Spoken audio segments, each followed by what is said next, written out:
Greetings, everybody. Welcome to Unveiling the Truth. I'm your host, Mark Howitt, and today's date is December 7th, 2013. We've got a great show today for you guys planned about Monsanto. We're going to be exposing that greedy, disgusting company that everyone loathes, and got a lot of information. Hopefully that you guys will find informative and try to connecting some of the dots there to expose this company for what they really are, because they do put on a great front. Monsanto puts on a really great front in presenting themselves as like a humanitarian organization trying to feed people of the world, when really they're exactly the opposite. They are literally the most vile and disgusting corporation on the planet, next to some of the military organizations, in my opinion. But what I want to do is talk about Monsanto and why they're hated so much. And obviously a lot of it has to do with the front that I just mentioned, how they put themselves off to say, yes, we're here doing a good thing. But before I get into that, I think it'd be good to explain what Monsanto is, for anybody who out there who's watching this that may not know who the company is or what they produce, what they're involved with, why they're so hated. So I'm going to play a really good video which sums it up very well. I believe this is available online. You can get it on the internet, and they want you to download it and re-upload to your page as long as it's in high def. So I'm going to broadcast that video here, and it's called GMO A Go-Go. So you can check this video out online for anybody who wants to watch it after and check it out further, or to share with your friends, because this is definitely a good video to play for people to explain why they're so disgusting, and essentially as well what genetically modified organisms are, GMOs. That's something that's becoming a lot more prominent in the news. You're seeing it more now discussed, because they're going further than just food production, which we'll get involved with later on in this broadcast. So I'll definitely try to explain that a bit better for you guys. So without further ado, here's GMO A Go-Go.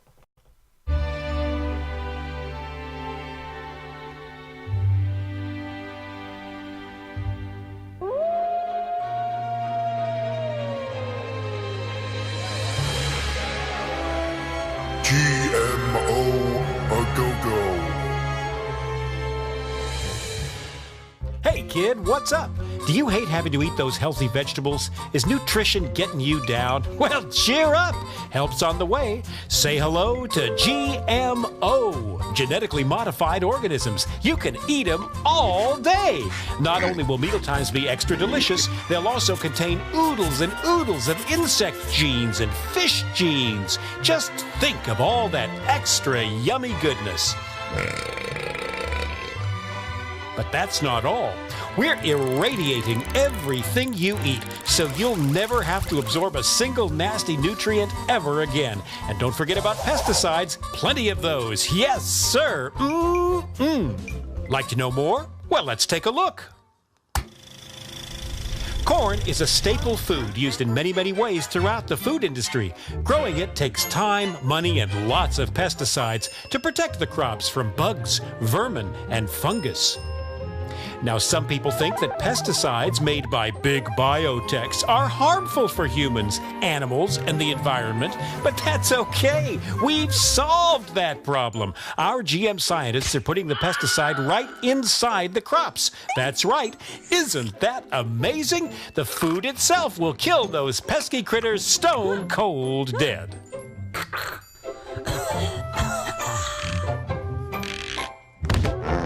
Now, some people are worried about the bees dying off. Busy bees pollinate billions of dollars worth of crops, vegetables, fruit, flowers, you name it. But some insects are just plain greedy. They'll eat everything in sight if you don't watch out. GMO to the rescue! Thanks to genetic engineering, the plant produces a toxin from the newly inserted bacterium gene. The toxin kills insects, but not humans. The Bacillus thuringiensis toxin destroys the insects' stomachs. Ouch. We have absolutely no testing results to prove that these are safe, but they are. Trust us. We care.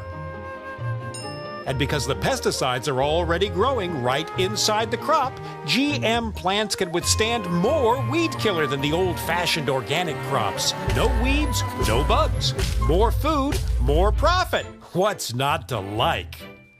But that GMO goodness isn't just about corn.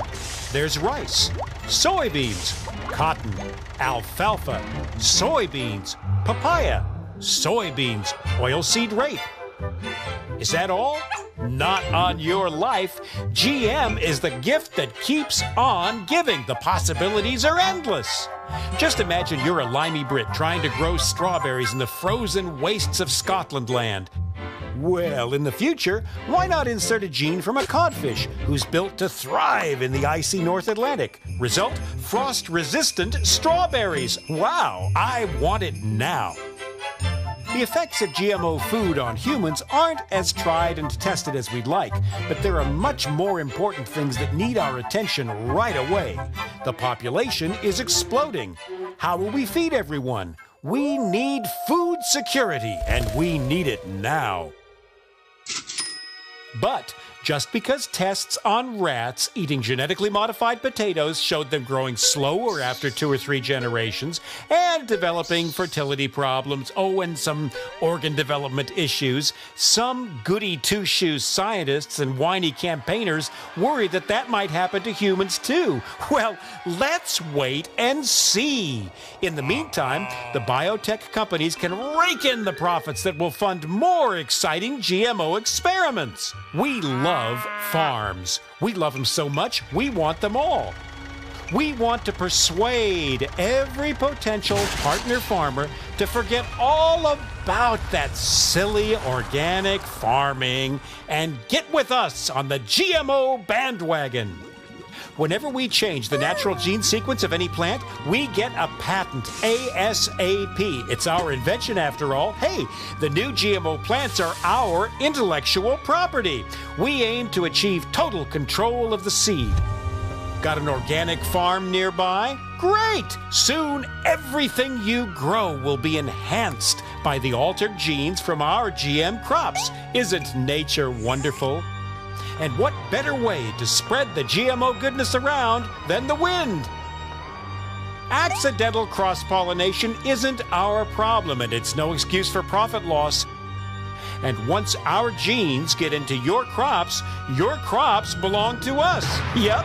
Well, it's our technology. If you're going to use it, you've got to pay. We don't care how it got there. When we own the food, we will own life. So those naughty farmers better not save their seeds for next year's crop. If they do, we'll know. We'll tie up farmers for years in the courts.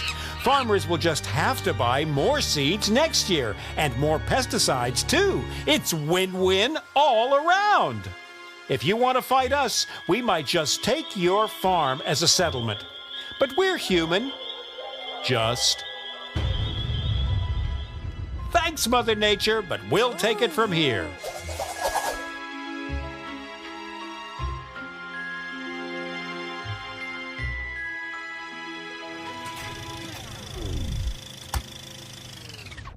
But we're doing all this for you, Johnny. Don't forget that. And if it's all too much for you to take in, don't worry.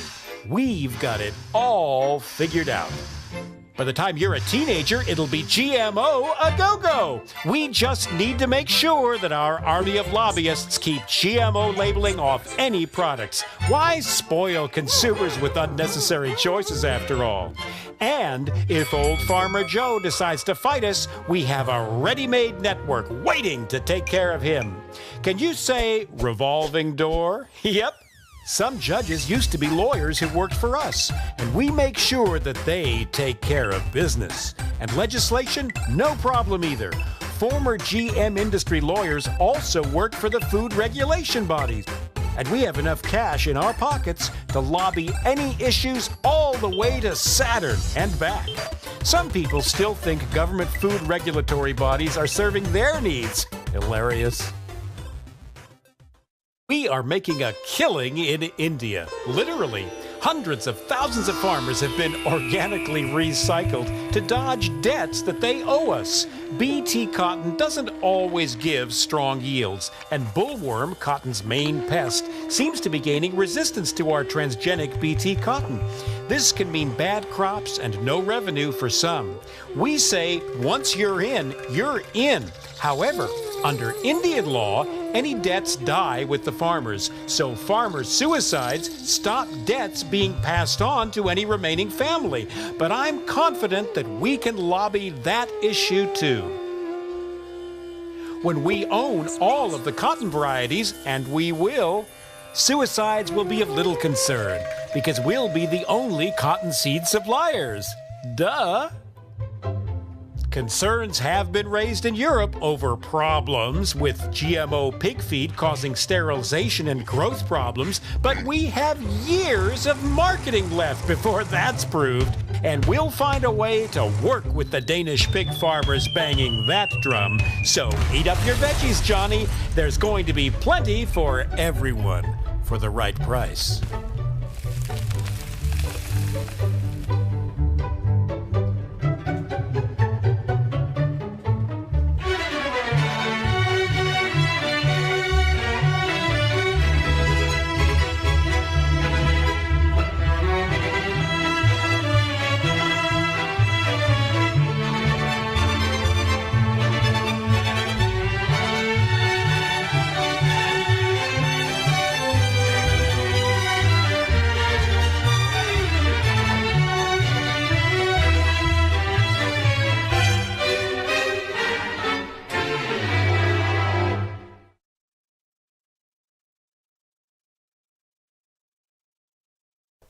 So there we have it. There's GMO a go-go, and that's a very interesting and informative cartoon, which pretty much sums up a lot of the points that can be addressed about GMOs and Monsanto as well.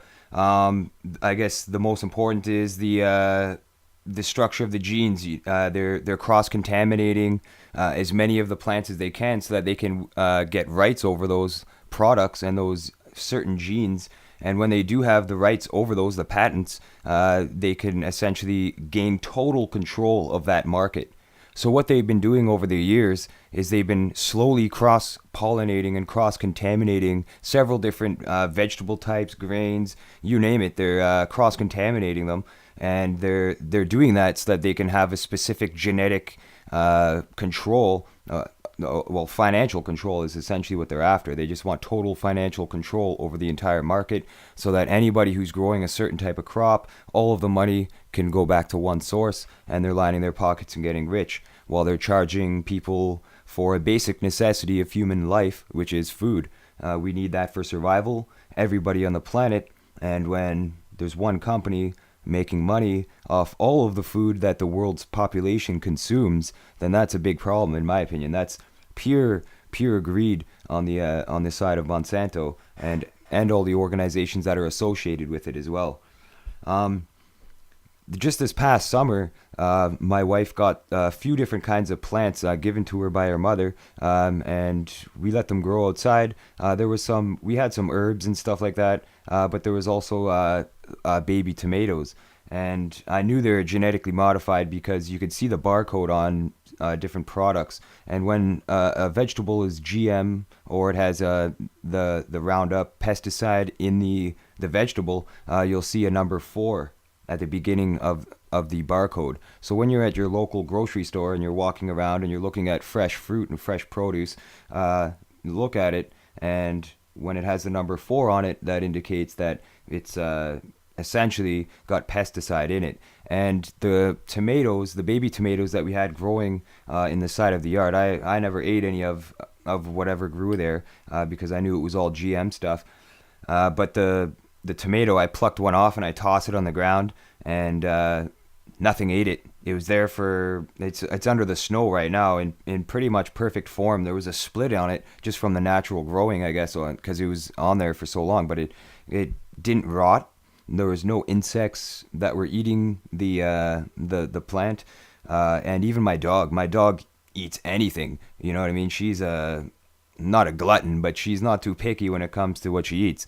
We always got to keep her away from things because she likes chewing on things. She's still a pup and stuff, so but she wouldn't even go near this tomato, and she didn't even go near them when they're on the plants or anything. So that tells you something. When other life forms on this planet will not eat something, they stay away from it. That's a good indication that we probably should too. But most people aren't aware of that, and they buy it because it's cheap, and these biotech companies are getting patents on the genetic formulas for these plants, cross-contaminated or crossbred even. Like some of these genes, the reason why you're getting larger vegetables or certain colored vegetables now and stuff like that is because they've genetically crossed genes to get certain attributes that one vegetable has and get it into another one, and they're in a way, it's almost like playing God when you're controlling life and controlling what's coming out, the species.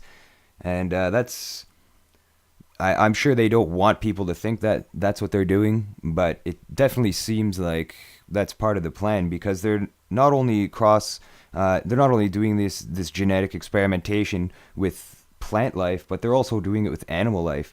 There's a good documentary actually about genetically modified pigs and other animals that they're doing. They're doing it to get certain attributes out of the animals, and it's making me wonder now if they're also doing that to humans. And I'm 100% certain they are. I mean, it wouldn't take long for me to do some internet searches and do some independent research and come up with evidence to support that. I'm sure that's something I'll probably have to likely do very soon.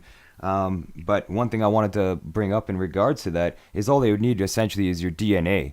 So what's interesting is there was an article I read recently about how there was different cities in the United States that had roadblocks where there was patrol officers, highway officers taking blood from people. There was like checkpoints, and they were taking blood from people, and that's to be stored in a DNA database. Really, is what they're doing. They want your blood. They want your DNA. They want that stuff. Because I've always been really interested in like independent investigation and stuff like that, which also I guess I could say it started from my interest in serial killers and mass murderers and spree killing and stuff like that. I was really into that when I was a teenager. I guess when I got older, more in my like late teens to mid-teens, I guess. I was really into learning about that. I read lots of books on the subjects. I learned about all the different killers and was wondering what was going on in their minds and stuff. So essentially I was investigating different murderers, and a lot of the cold cases or unsolved cases really caught my eye. So that got me into investigating into a lot of things.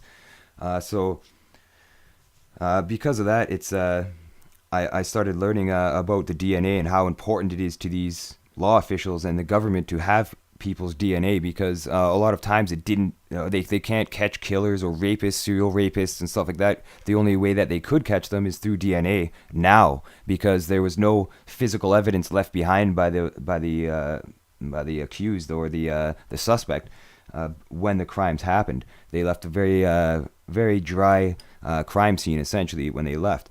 So because of that, they're relying a lot now on DNA to link people to certain crimes or other things. I'm sure they have other reasons for the DNA collections. But that's another thing, which could be why they're asking people for their DNA now and their blood, so that they could store it. And also blood donations. When you donate your blood, they have to. When you're donating your blood, you're essentially giving up your genetic footprint to anybody, to who knows what they're doing with that, right? They say they put them in blood bags and it's used for medical purposes, which I'm sure a lot of it is. Don't get me wrong, I'm sure a lot of it is, but who has access to this stuff? A lot of these organizations that are taking DNA or that are interested in genetics essentially are Freemasons or Masonic related, definitely. You'll find in your community, when you have blood donation services and stuff like that, a lot of them are instilled or operated by the Freemasons, the local Masons. So that's another thing, and they are also in charge of the chipping.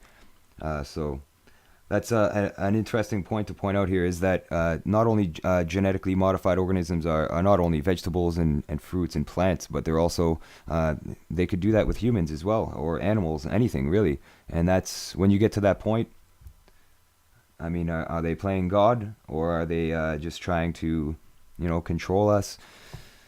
It's pretty crazy. And I mean, we all knew it would come to this point at one point in our lives, or we've all thought about it at one point of our lives, where could that be?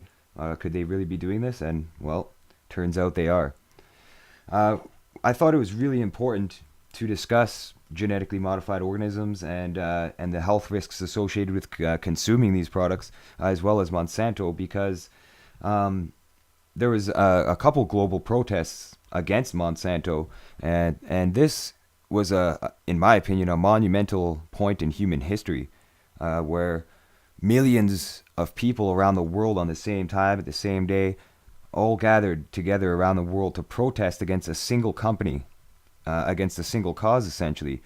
There is lots of areas and subject matter that relates to Monsanto and genetically modified organisms, but essentially these protests were all targeting a single source, which has never really happened on that massive epic of a scale that it happened the two times this year, essentially.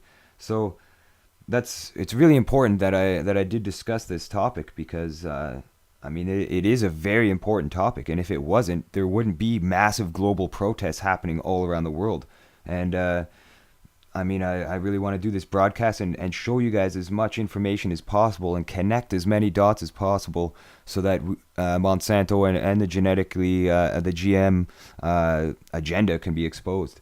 Because it dates back quite a while ago. I mean, genetically modified organisms in the food supply were first introduced in the early 80s.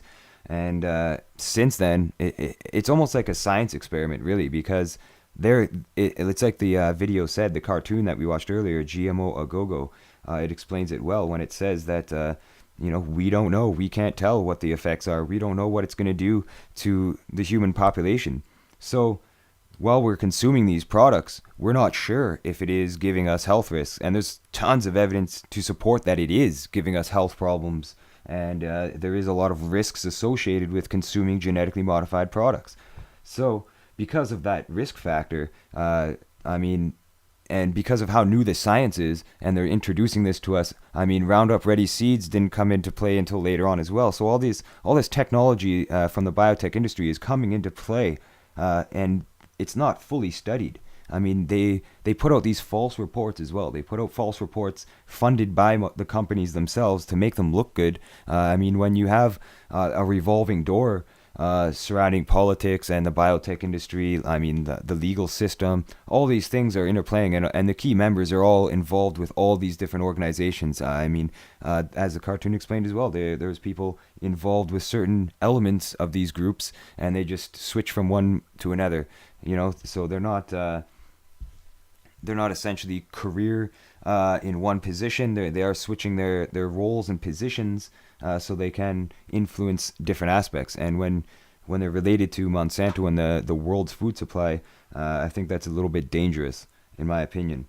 So what I'm going to do now is after the March Against Monsanto here in my community, Sudbury, I went on the local news with a friend of mine who's also a local artist here named Streetwise, and he's like a hip-hop artist here. Matt is his name, and he's a really good guy. And we were involved with the local protest, and it was a few days after the protest that we got invited to go to the local news, the Northern Life. There's two main sources for news here locally in our town. There's the Sudbury Star, and then there's the Northern Life. So we got invited to go to the Northern Life and discuss genetically modified organisms, Monsanto, the biotech industry, and stuff like that. And I'd like to play you guys that video for anybody who hasn't seen it.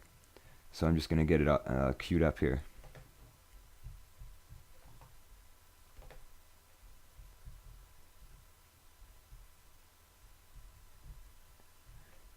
And it seemed like the guy who was doing the interview, he lives here in Sudbury and stuff. He was definitely had his own opinion about what he thought. What he thought about it, and it didn't seem like he was on the side of the worldwide protesters. I mean, the millions of people who know what's going on and are protesting around the world. So I just thought I'd point that out before I played the video here, but here's the video. Now, if they're feeding us GMOs, that's a criminal act. You know what I mean? That's a crime too. It's the same thing as going into a restaurant and having your waiter pouring arsenic on your steak and putting it down in front of you and saying, here you go. And then you take a bite of that steak knowing that there's arsenic in it. It's the same thing. On Saturday, millions of people in 52 countries around the world marched to protest Monsanto, a giant US-based corporation that has become the lightning rod of worldwide opposition to genetically modified food. Protests were held in Sudbury, where dozens of people turned out to call for an end to the use of GMOs. But are those fears justified? A Google search will quickly turn up dozens of websites warning of the horrors of GMOs. But the mainstream scientific community has taken a different view. This is Headliners on the debate about genetically modified food. The American Association for the Advancement of Science, their conclusion is GMOs are not more risky than conventional plant breeding techniques. They won't test it though. They won't put the money to do the test to see if the health problems are, because if they did find a health problem, they would go bankrupt. But they're saying right there that they spent $300 million, they did 130 research tests over 25 years, and they've never found any credible evidence. It depends how much your paycheck increases by saying, no, this food isn't dangerous, you know? That's what I think. Doesn't that reduce it to conspiracy again, though? Okay. Yeah, sure. I mean, we're talking about an organizations that are saying this is safe. So A1, why won't Monsanto label it? If this product is safe, as they have declared it is, there's no issues with it as far as Monsanto is concerned. Why won't they give people the choice to know different? There's a Russian study that was just done that proved that GMO foods causes third-generation sterility. So if you have a child, that child will not be able to have a child. So they're doing it for population control, really. It's a way to de-sterilize the population so that there's less people on Earth, because they feel that's a problem, you know what I mean? So that's why... So you're saying that the AAS, which is, like as I said, led the fight to have climate change recognized, it's just like the Warren Commission. It's just like the... Maybe not even necessarily. What we are saying is there is contradicting scientific evidence out there that contradicts the findings they claim to have.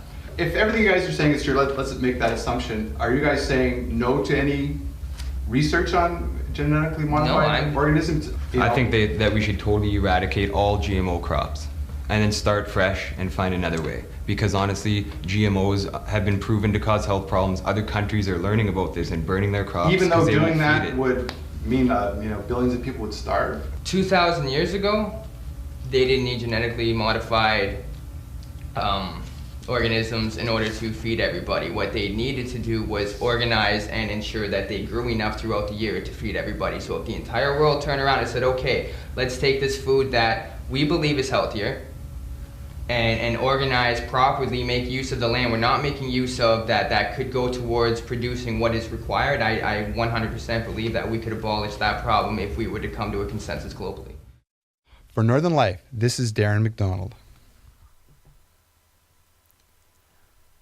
So it was a good debate here in Sudbury on the local news, and that report that he quoted, I mean, they did put money into that, but they already knew the health risks. If they didn't care. But what you have is they're essentially protecting their own interests. I mean, if they if the truth got out, which it has got out, but I mean, if they admitted to the health risks and the evidence that is against them, that it does cause health risks when you consume genetically modified products. If they admitted that, then obviously nobody would buy their food. Nobody would grow their crops. Nobody would buy the seeds. They would go bankrupt, and they don't want that. And it's interesting to point out that on the day of the March Against Monsanto, their stocks were down huge for a couple days after that, but then it did steadily increase a bit more. I mean, what happened when people did start spreading awareness against Monsanto is it did wake up a lot of people. A lot of people weren't sure what that was, so they looked into it, and they found out their own evidence, and they found out the truth themselves, that it does cause health risks.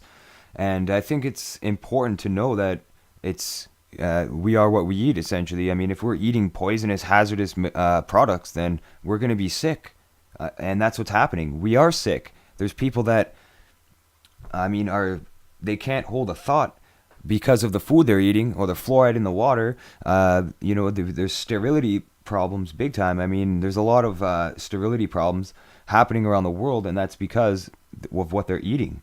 You got cancer levels skyrocketing, and that has a part to play with the food intake, and product intake, carcinogens and stuff like that, the increase in cancer. But there's also other reasons for that, which I'll definitely have to get into in another broadcast. It would take a long time to explain here. But still, it's interesting to know that despite all this evidence supporting that it does cause health risks, which I'll show you guys some evidence later on in the broadcast. But it's interesting to note that despite all this evidence, there's still people that don't care, and they still consume all this stuff, and they don't even care. They don't care that they could significantly decrease their lifespan, be sterile, not be able to have children because of what they're eating. I mean, a lot of people are trying to have kids and they can't, and they just don't understand why they can't do it. And there literally is an agenda in play to cut the population.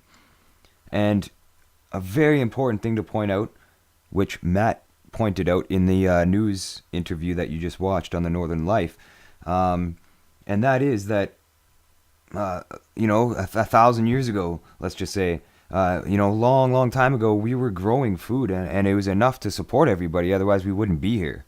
So there's always been production of food, but what's happening is people don't grow their own food. They don't obtain their own food.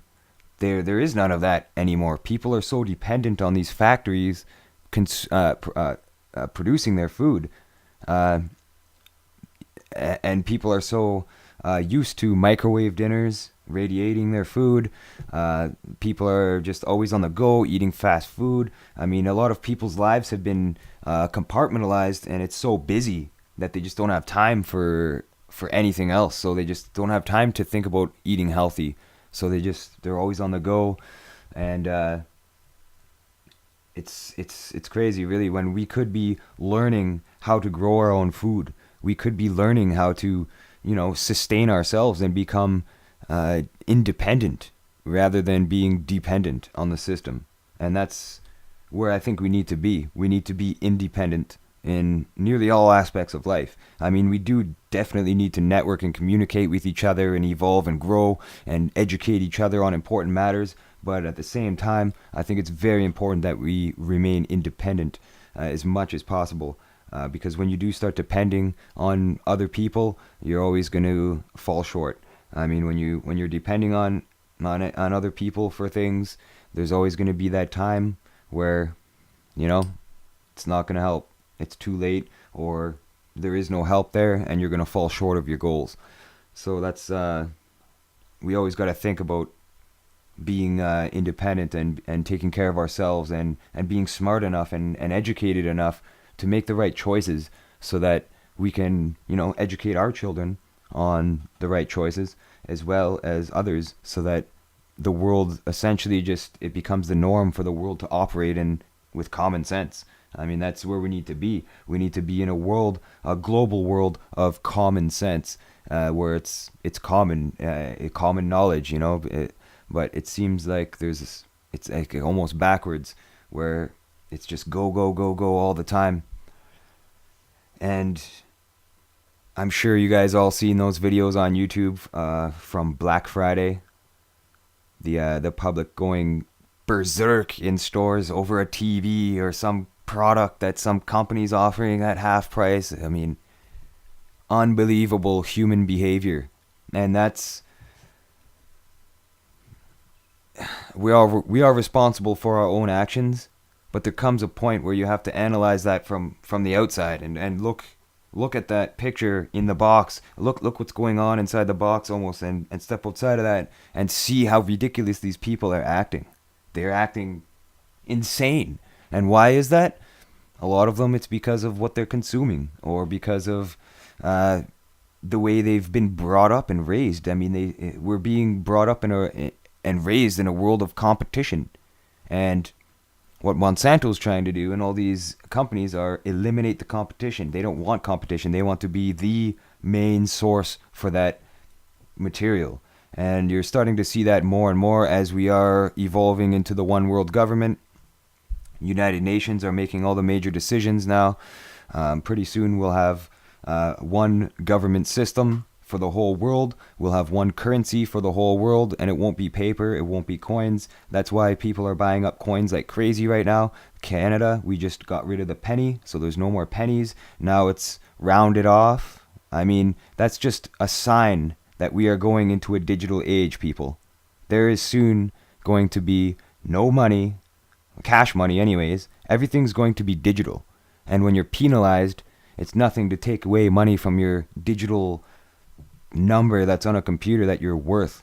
And that's what they want. I mean, I don't have it on me, but I mean, I got a birth certificate, so that means I'm a number. I mean, if you flip that birth certificate over, there's a number stamped right on the back, and that number is your number. We all got one. And if you didn't, you're lucky. You were born in the woods somewhere or in the wilderness and not in a public hospital or a hospital in your community, or you were born to a midwife at home or something, non-registered. And who knows how many people are actually born like that nowadays. Maybe some actors is one thing. A lot of actors have fake names because they're born a different name, but nobody would really learn their real name. Some people do, as CIA agents and intelligence officers also operate in the same fashion, where they don't reveal their real name. They always have alternate names. Essentially, the human being has become a product, and that's what this world has become. Money. How much is this worth? It's insane.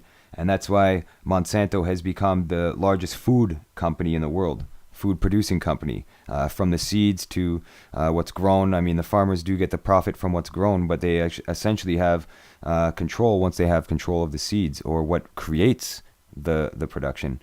And you're starting to see power in certain areas, which is water, food. You'll see it with energy coming into play soon as well, where it'll all be larger companies taking over. You'll also have that probably with cell phones, where it won't be a cell phone company for a country, but it'll be like a global cell phone company. We already have that in a lot of ways, but there's essentially going to be less and less choices as the smaller guys are bought up by the bigger, and that's what happens a lot of the time. You'll get a new company coming in, which is essentially invested in by all these different parties who are trying to gain total control over a certain market. And is that what life is worth? I mean, to me, life is living, life is creating and loving and caring and sharing and being compassionate with each other. It's not about struggle. It's not about competition. It's not about finances. It's not about money. It's not about how much this is worth or how much that is worth. It's about living and life. But the way that we're raised and taught from a young age is that we need to consume. And you go to school, you're programmed through that program to get a job when you're older. It's the same time frame, same break structures.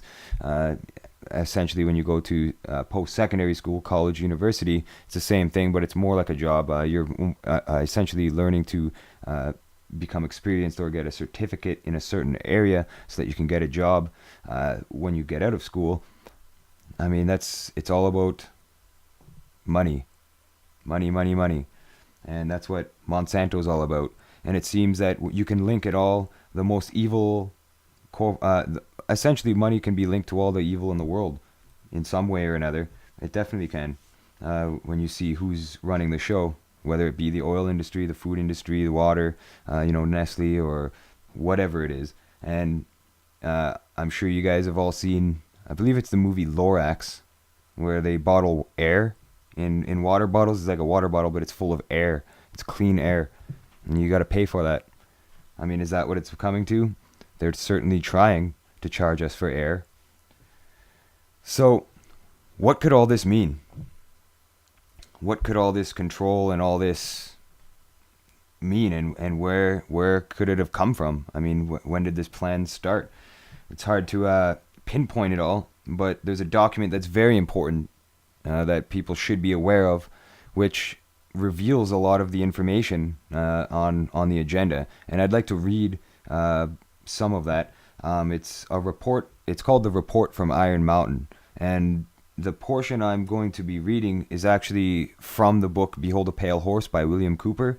However, you can find the document online. I'm not sure if the page numbers are the exact same as from the book that I'll be reading it from, but it is an excerpt from Report from Iron Mountain. I believe it's pages 66 and 67 on Report from Iron Mountain. And for anybody out there who has the book Behold a Pale Horse, you can read this section from page 466 to 468. And I'm just going to get that book here. And yeah, you'll have to bear with me. I was in the studio again all weekend recording, so my voice is a little bit worked, I guess you could say. I think it was a bit worse last weekend when I had the interview with David Sylvester. So I want to thank everybody for tuning in last weekend that did as well. I think it was a good show. It was a good interview with Dave, especially how it was in person and stuff like that.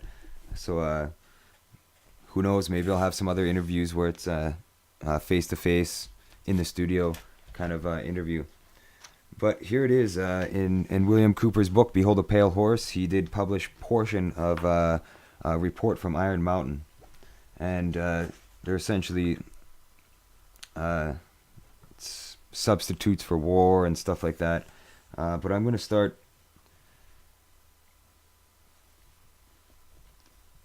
I was going to start a bit later than this, but I should probably read this just to be safe. So this is again I'm starting on 465. Behold a Pale Horse. This is Report from Iron Mountain. You can read the whole document online. You can download it from several different websites. So for anybody who wants to read the full document, it's definitely encouraged to do so, because there's a lot revealed in this document that was put out by the Bilderberg Group. So, space research can be viewed as the nearest modern equivalent yet devised to the pyramid building and similar ritualistic enterprises of ancient societies. It is true that the scientific value of the space program, even of what has already been accomplished, is substantial on its own terms, but current programs are absurdly and obviously disproportionate in the relationship of the knowledge sought to the expenditures committed. All but a small fraction of the space budget, measured by the standards of comparable scientific objections, must be charged de facto to the military economy. Future space research projected as a war surrogate would further reduce the scientific rationale of its budget to a minuscule percentage indeed. As a purely economic substitute for war, therefore, extension of the space program warrants serious consideration. So this is about the space program, but it eventually gets into a deeper agenda. I'm just going to take a drink here because coming out of the studio, my throat's still a little bit scratchy there. Perhaps I should have started a bit after that, just so it's a bit easier on my throat.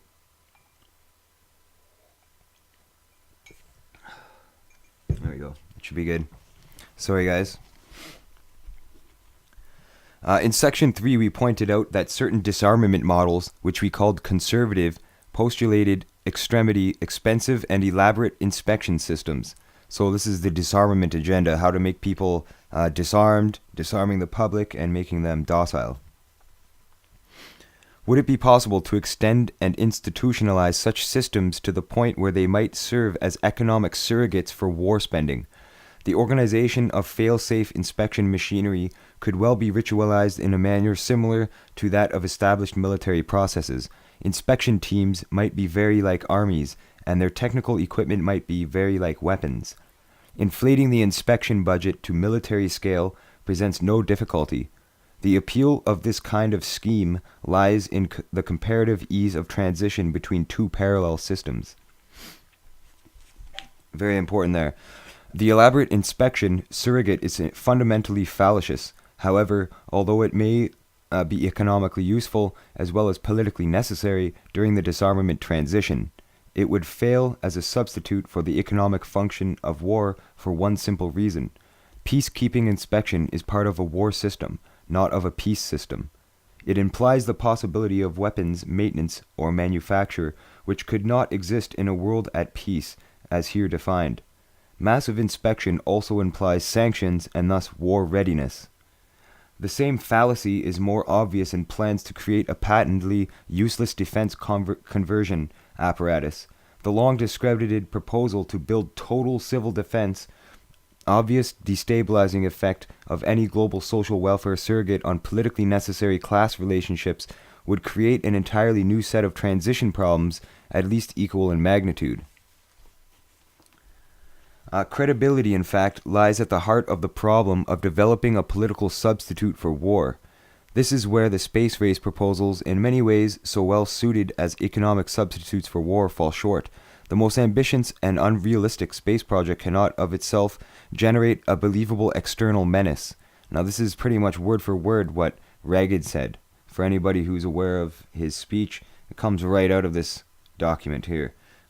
So it has been hotly argued that such a menace would offer the last best hope of peace by uniting mankind against the danger of destruction by creatures from other planets or from outer space.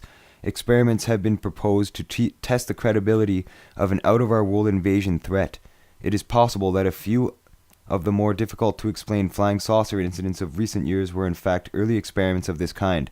If so, they could hardly have been judged encouraging. We anticipate no difficulties in making a need for a giant super space program credible for economic purposes, even were there not ample precedent. Extending it for political purposes to include features unfortunately associated with science fiction would obviously be a more dubious undertaking. Now this is where it gets really important and relates to what we're discussing today. Nevertheless, an effective political substitute for war would require alternative enemies, some of which might seem equally far-fetched in the context of the current war system. It may be, for instance, that gross pollution of the environment can eventually replace the possibility of mass destruction by nuclear weapons as the principal apparent threat to the survival of the species. Now listen here. Poisoning of the air and of the principal sources of food and water supply is already well advanced and at first glance would seem promising in this respect. There we go. They're already doing this. They've been doing it for years, poisoning the food and water supply. It constitutes a threat that can be dealt with only through social organization and political power, but from present indications it will be a generation to a generation and a half before environmental pollution, however severe, will be sufficiently menacing on a global scale to offer a possible basis for a solution. It is true that the rate of pollution could be increased selectively for this purpose, and I believe it here they're also talking about food pollution and water pollution. All sorts of pollutions, but anything to harm us, essentially, or to create a threat. Sorry, I might have to reread this because I forget where I am. It is true that the rate of pollution could be increased selectively for this purpose. In fact, the mere modifying of existing programs for the deterrence of pollution could speed up the process enough to make the threat credible much sooner. But the pollution problem has been so widely publicized in recent years that it seems highly improbable that a program of deliberate environmental poisoning could be implemented in a politically acceptable manner. Which we don't accept it, which is why there was a massive protest against Monsanto because of that. However unlikely some of the possible alternative enemies we have mentioned may seem, we must emphasize that one must be found, and must is can't think of the word right now, I guess brought out a bit more in this document, of credible quality and magnitude if a transition to peace is ever to come about without social disintegration. It is more probable in our judgment that such a threat will have to be invented rather than developed from unknown conditions. For this reason we believe further speculation about its putative nature ill-advised in this context. So what I think is going on is, they do try to create a false flag or false terror, false threats. They do try to create this, but we're waking up on a massive scale. I mean, we're becoming much smarter. We're learning. There's more people that are involved with the sciences that can figure out that we're being duped, and they have figured out we're being duped, and now they're exposing it. So now, instead of just hiding it, they're actually doing it. They're going full out with this agenda. In today's day and age, in our generations, we're being affected by this document right here. Report from Iron Mountain. So for anybody out there who thinks that they're not out to harm us, or they wouldn't conceive these things behind closed doors, it's already happening on a massive scale. So that was very important to point out.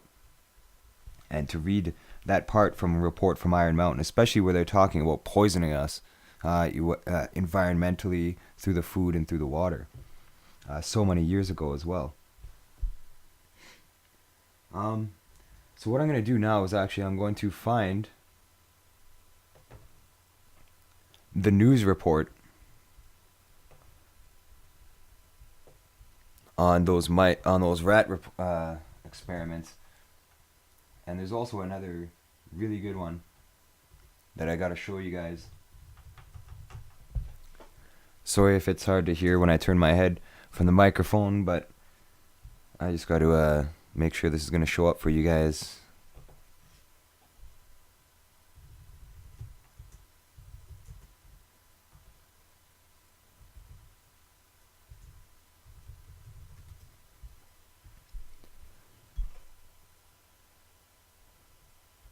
Alright, so I'm just going to get this on screen.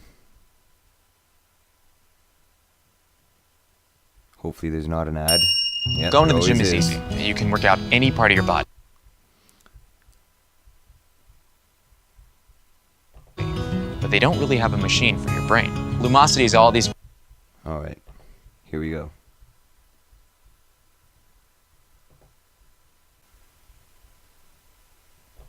Well, here is a story that will make your stomach turn. A French study that was just released finds rats that are fed genetically engineered corn suffered from tumors and severe organ damage.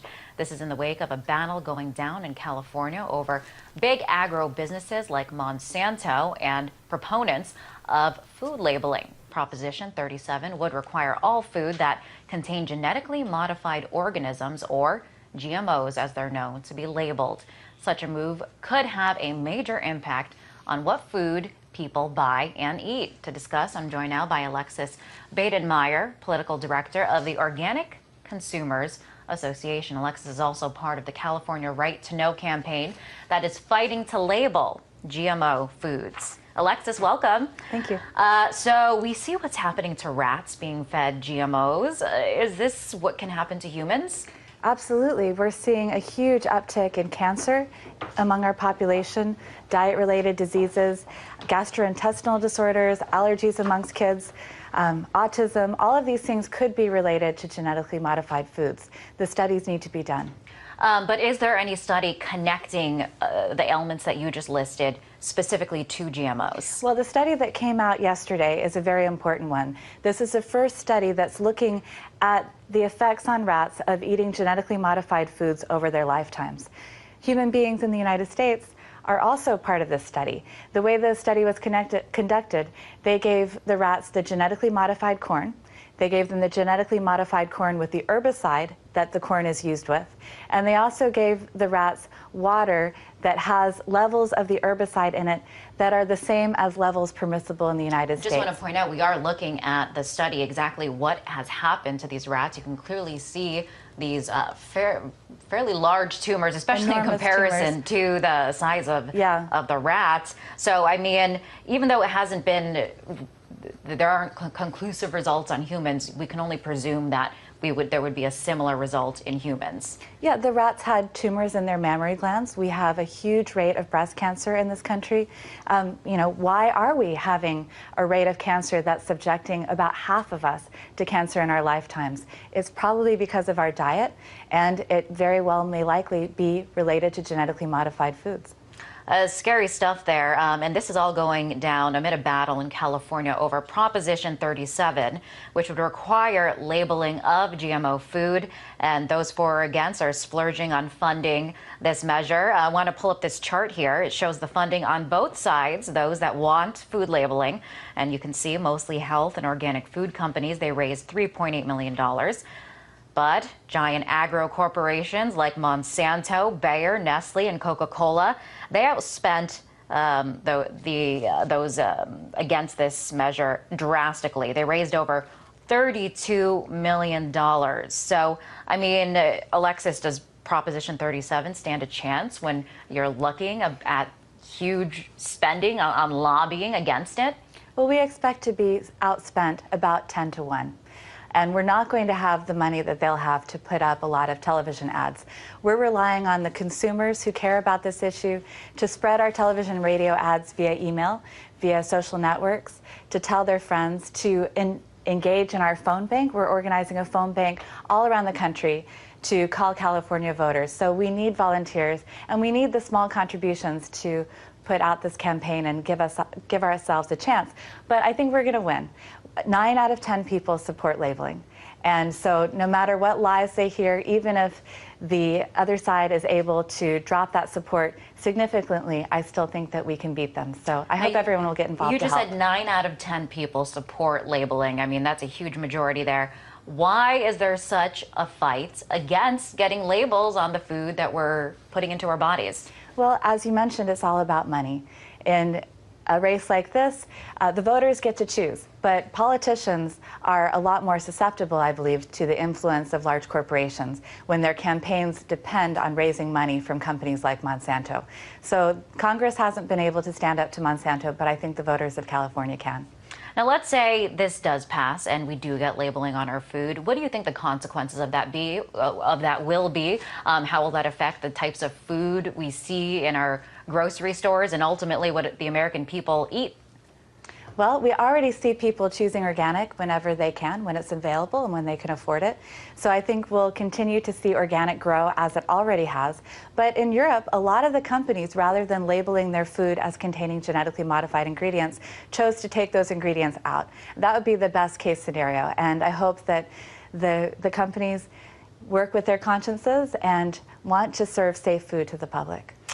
So let's say this does pass in California. Do you think that will have a ripple effect on other states? Absolutely. California is the 7th largest economy in the world, and 10% of grocery stores are in California. So I can't really imagine companies labeling things differently for the California market than they do for the rest of the country. And lastly, just want to ask you to put into context how widespread GMOs are.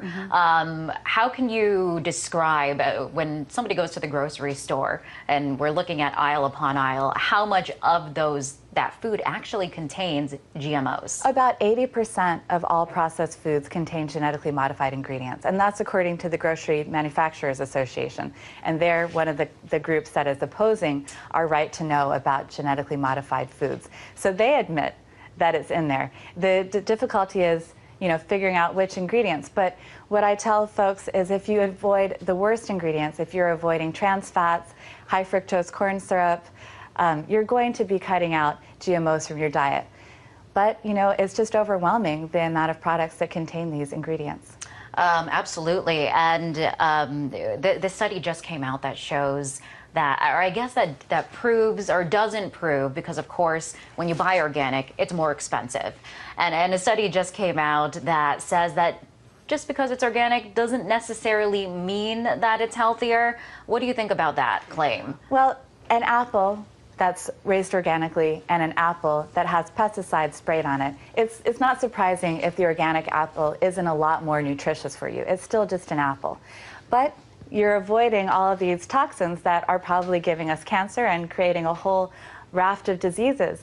So wouldn't you still choose the organic apple, even if you weren't convinced that it might have more vitamins in it? I mean, pesticides and chemicals certainly don't seem, it doesn't sound healthy. I'd rather keep that out of my body if possible. Alexis, very interesting. Thank you so much for coming on the show.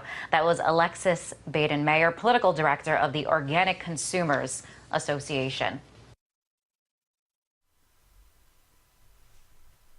So yeah, as you've seen on the video earlier, in regards to the GMO A Go-Go cartoon, as you saw earlier, they were discussing the problem in India with the farmers' suicides, and that's a pretty severe issue. I mean, it's not happening as badly now as it used to be, but there was definitely a huge problem with suicides there. I mean, tens of thousands of people committed suicide, and I'm going to find a report on that because it's a very important topic of discussion in regards to GM production.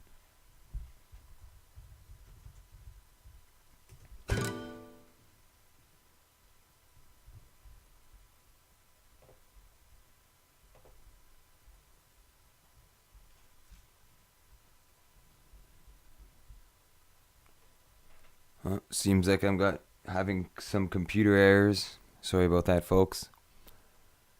Can't rely on technology forever. Sometimes it's human production's better, for sure. And this is giving me a bit of problems here with the Flash player. So I do apologize. I'll try to get this working here.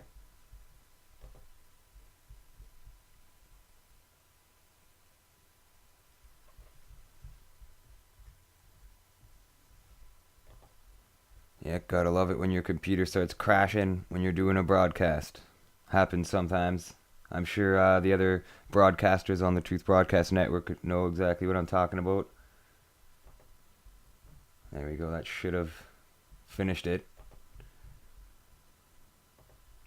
He was saying that the Flash player crashed and all that nonsense. So here we go, I'll get this back up and running for you guys.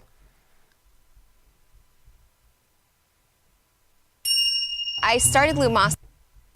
Alright, so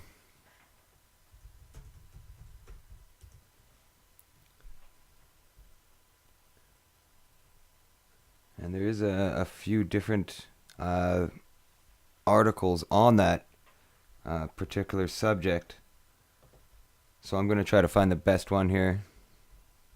This one here seems to be not too long. So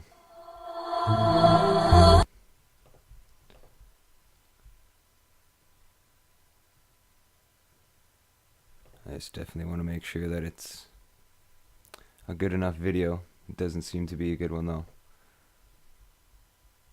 And this one's probably better. I probably should have found a good video here before.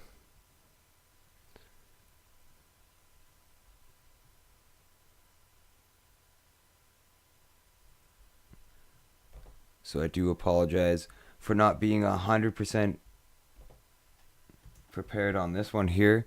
It was something that was brought up in the GM video, the cartoon that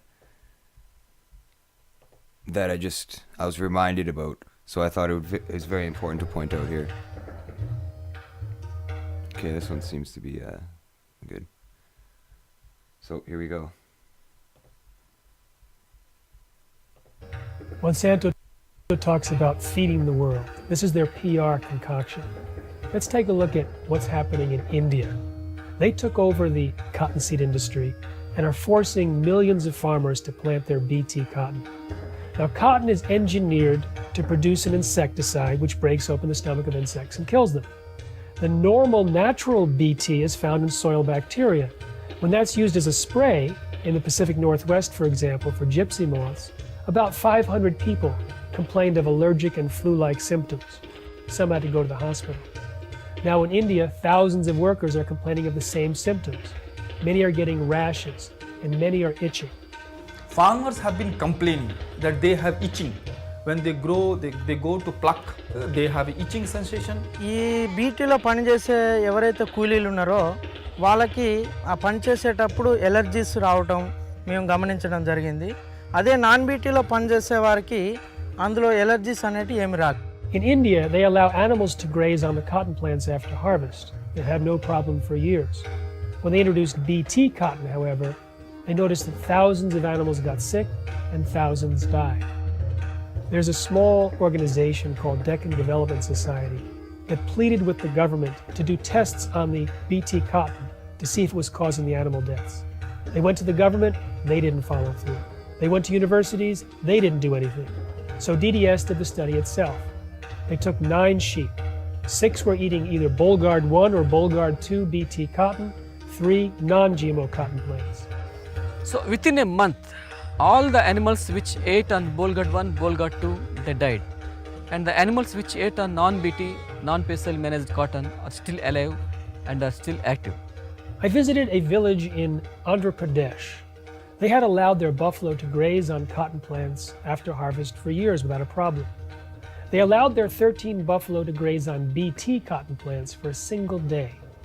Within 3 days, all 13 buffalo were dead. We know that the crops that are genetically engineered have unpredicted side effects. This can not only affect health, but also the agronomic properties. The Bt cotton grown in India is extremely unreliable. Sometimes it works, sometimes it doesn't. But there they have no safety net. Millions of farmers have invested money in the more expensive seeds and associated chemicals. Many have borrowed heavily at high interests. When the cotton doesn't work out, many of these farmers cannot even pay back their high interest loans. The number of farmer suicides as a result is astounding. High cost seed with unreliable performance is what is getting farmers into debt, and debt is what is causing the farm suicides. All our studies over the last decade show that the suicides are concentrated in the cotton areas, and in cotton, much higher suicides in the Bt cotton belt. My assessment is 250,000 farm suicides in this country, of which at least 3/4 is Bt linked.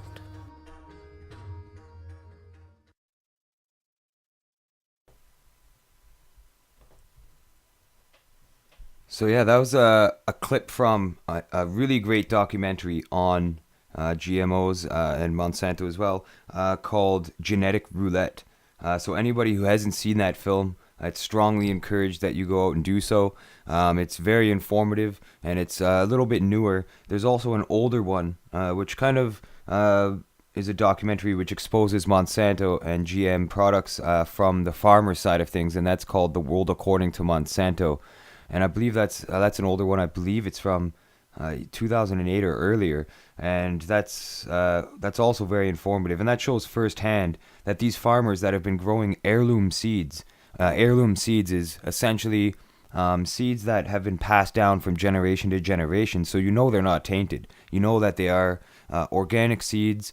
There's nothing wrong with them. The same seeds have been used for generations on farms, passed on from father to son or family, mother to daughter essentially, and so you know they're not tainted.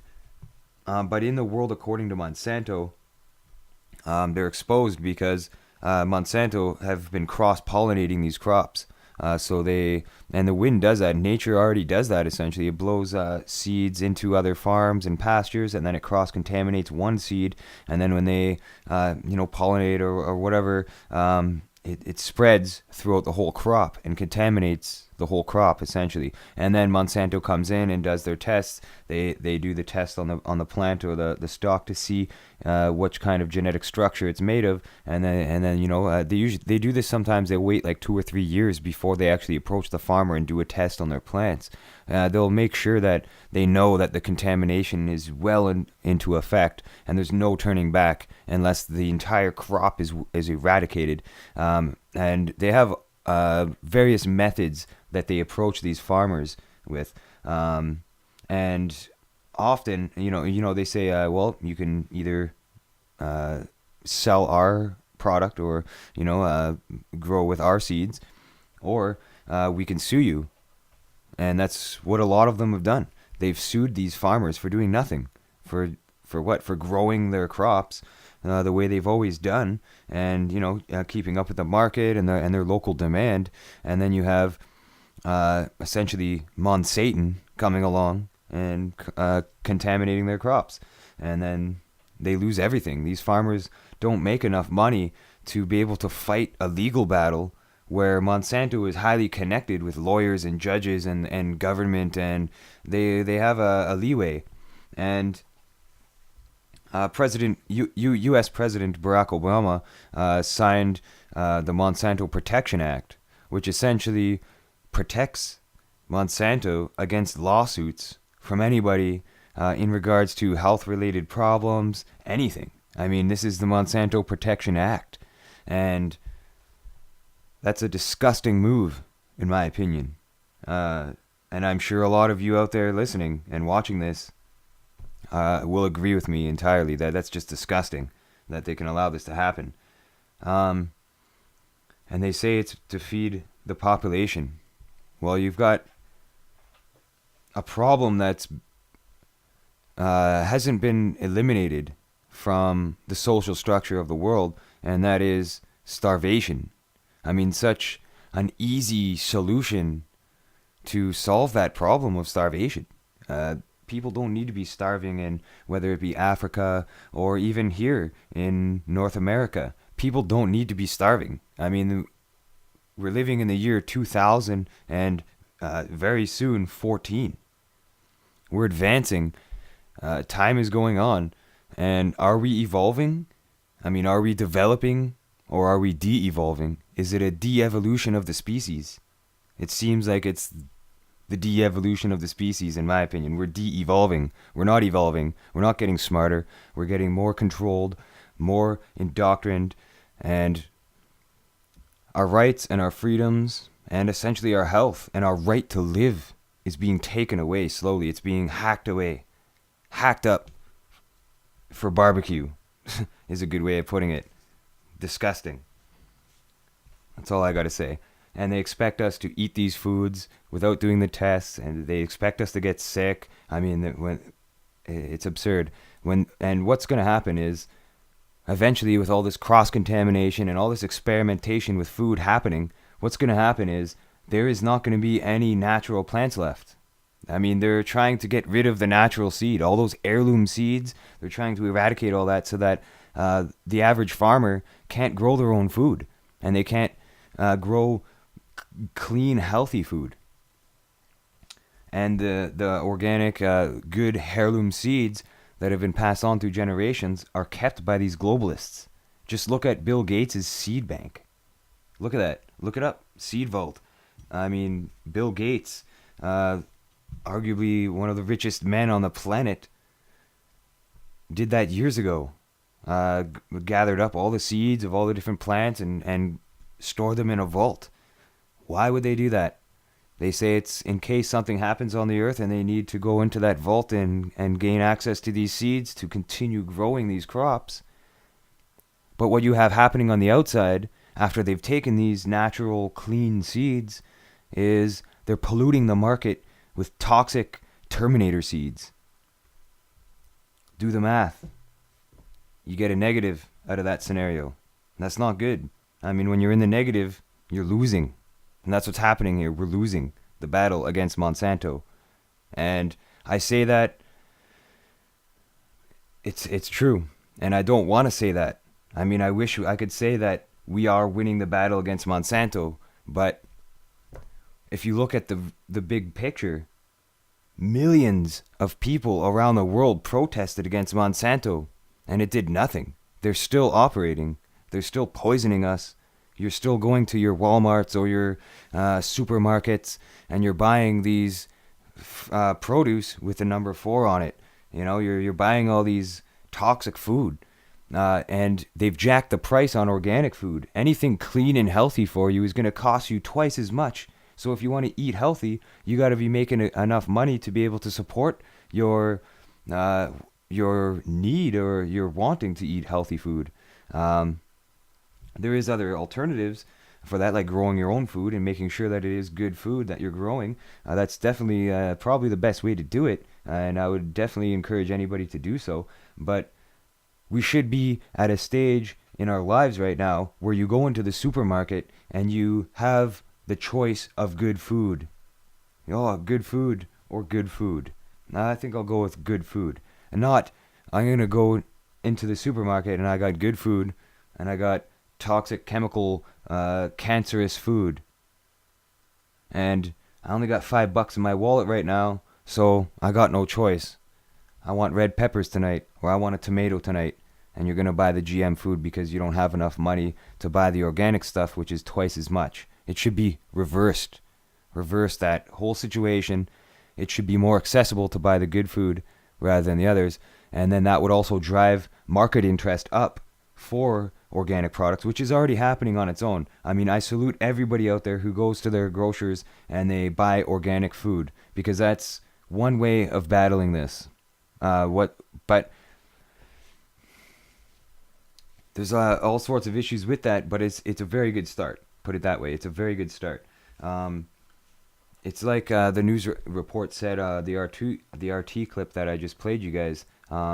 just because it says it's organic doesn't mean that it's absolutely clean. I mean, there is a lot of things that are labeled organic which still have harmful additives and preservatives and other elements in it that aren't really good for you.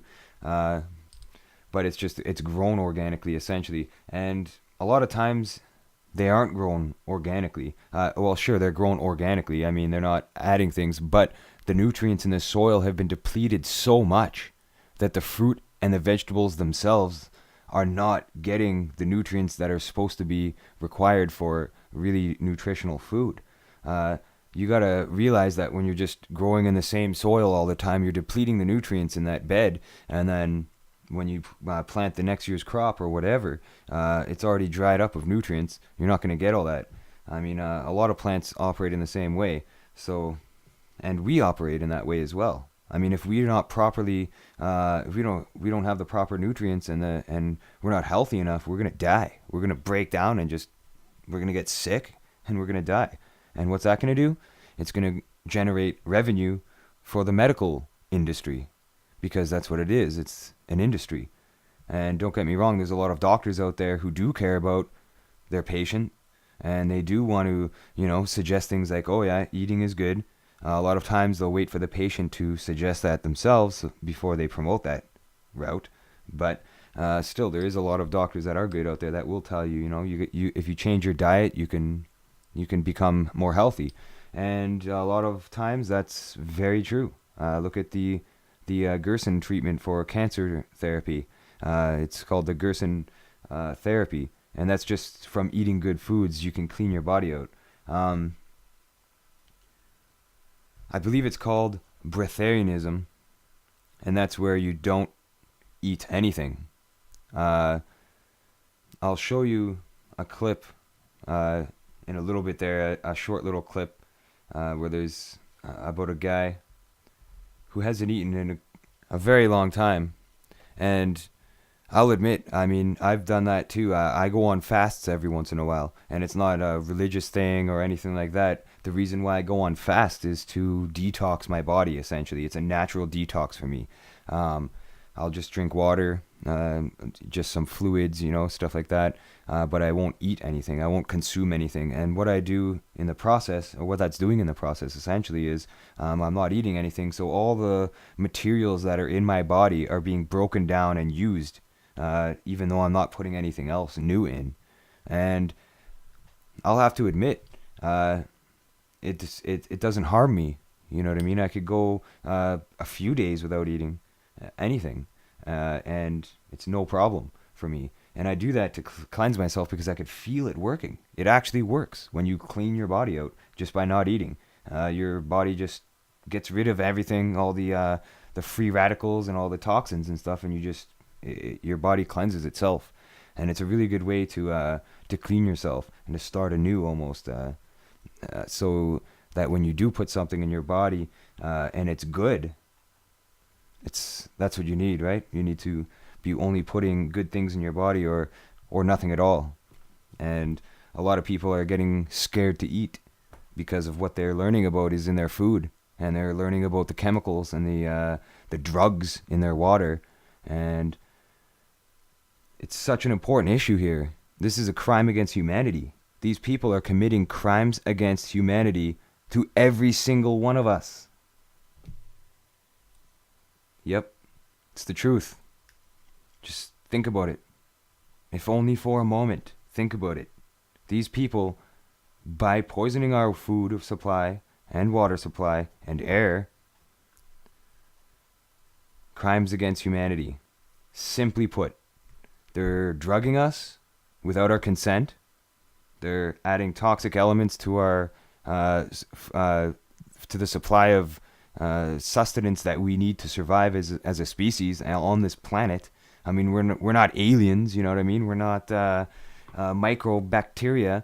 We require certain fundamentals to survive, and without those fundamentals, we would die. And that's why it's so important that because we are dependent on factories and manufacturers producing our food, that these people, right from the root, should be making good food for us.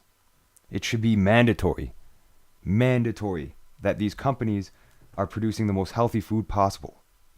And they're not. They're not. And there's an agenda behind that, as we read in Report from Iron Mountain. It's a intentional act. It's an intentional crime against humanity is what it is. And when are we going to rise up and hold these people accountable for what they're doing? I mean, it's very hard to do a protest where millions around the world protest against something, but nothing gets done. I mean, what's probably going to take, and that's why the song you heard at the beginning of the broadcast, which I'll play a bit later as well, towards the end, it's a hip-hop song, I guess, that I made about Monsanto, and it says right there, you know, all these Monsanto guys and representatives are hiding in their rooms behind closed doors. That's what they're doing.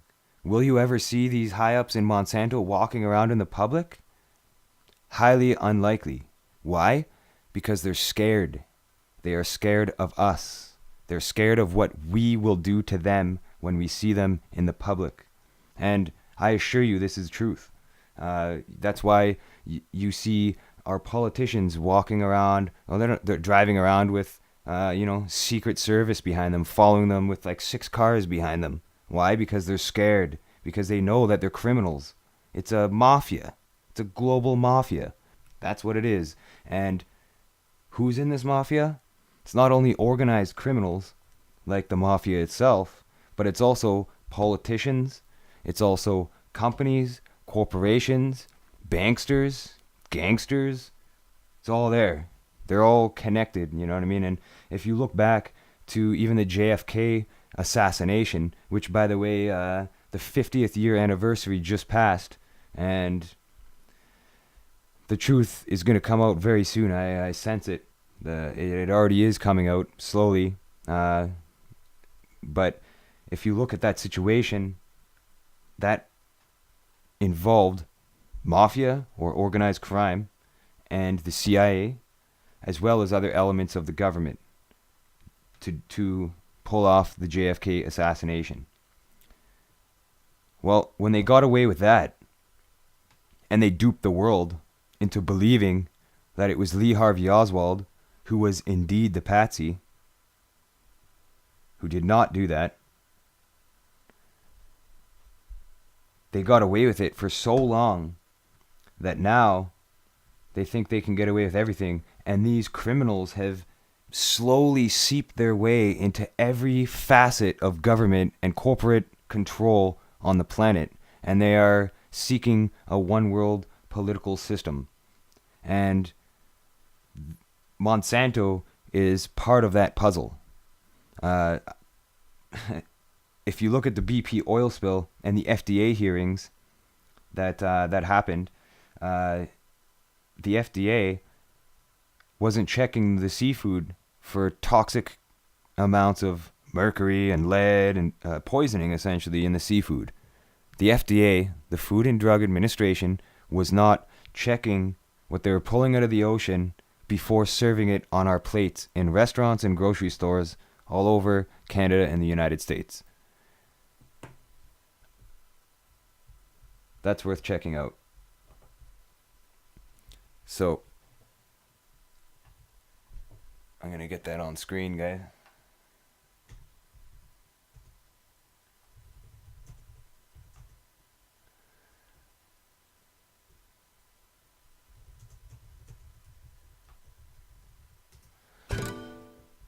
Oh, there we go again with the crashed program. It doesn't like me using YouTube today. And I assure you, it doesn't normally give me these problems. This isn't normal behavior. Seems always on a Saturday. And actually, another thing I wanted to point out too is every time I go live with a broadcast, right before I go live, it seems like all my programs on my computer want to update for some reason on a Saturday, which would definitely slow down performance in the computer, disconnect broadcast. I was already disconnected earlier. They do those kind of games to try to get you frustrated, definitely. And I believe it's in this documentary that I made, Eye of the Illuminati. There's a very good clip showing the FDA hearing. I just want to make sure that it is this documentary and it's not Domino Effect. I should know that since I made the films and organized the videos and stuff, but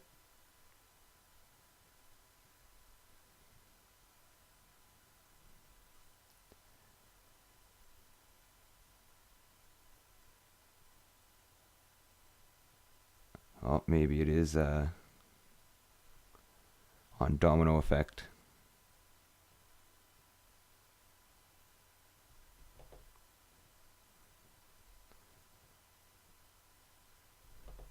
Oh, here we go.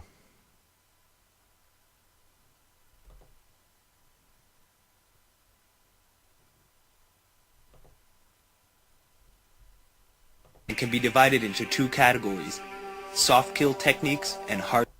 Yeah, and actually I'll show this clip here from one of my films explaining soft kill and hard kill techniques.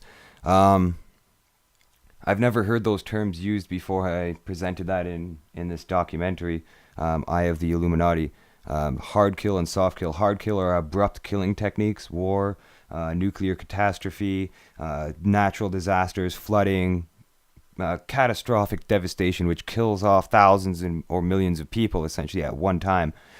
Soft kill techniques are techniques that are applied to a population which don't kill them as quickly. It's slower, it's more gradual, but still has a lethal effect. And that's what the difference is. So I'll show is that all part that here. matters.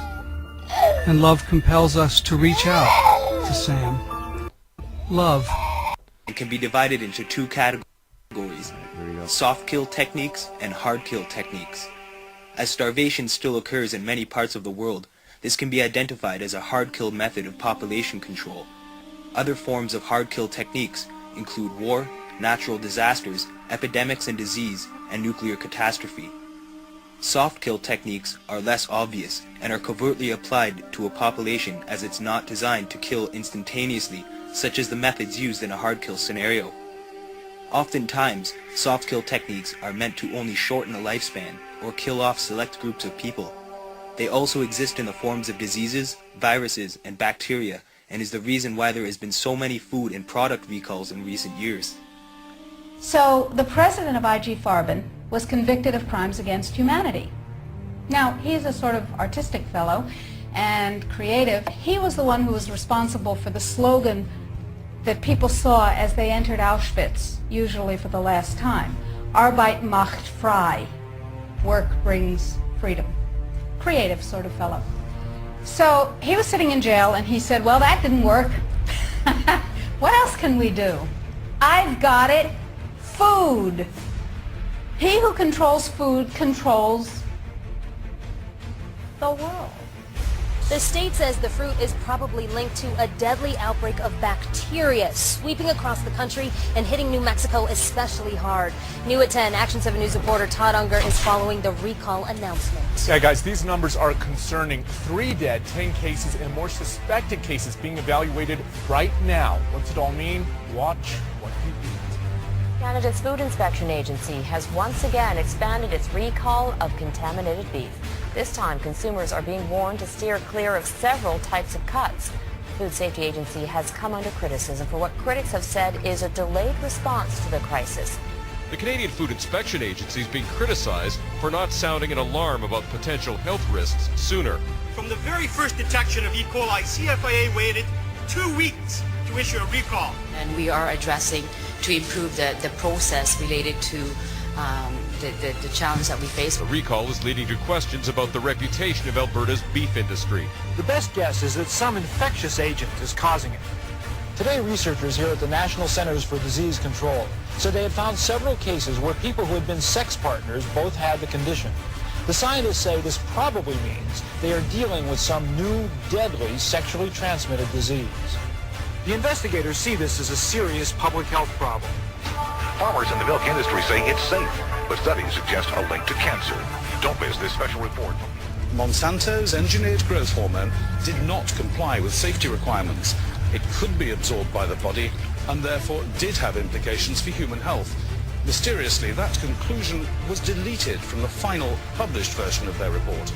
They knew there were problems. They saw serious potential human health problems, and they stood up in Canada and said, we're not going to approve this because we don't believe it's safe. We have been pressured and coerced to pass drugs of questionable safety, including the RBST.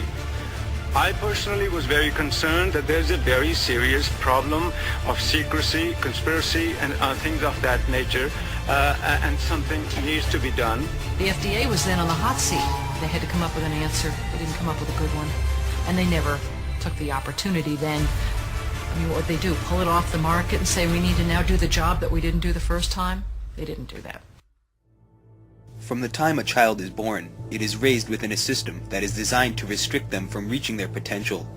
Generation after generation has been bred with this system because the individual grows up to accept this way of life as the norm, and it is due to this fact that companies, corporations, financial institutions, and government systems have been allowed to develop over the decades and gain more and more control over the common people.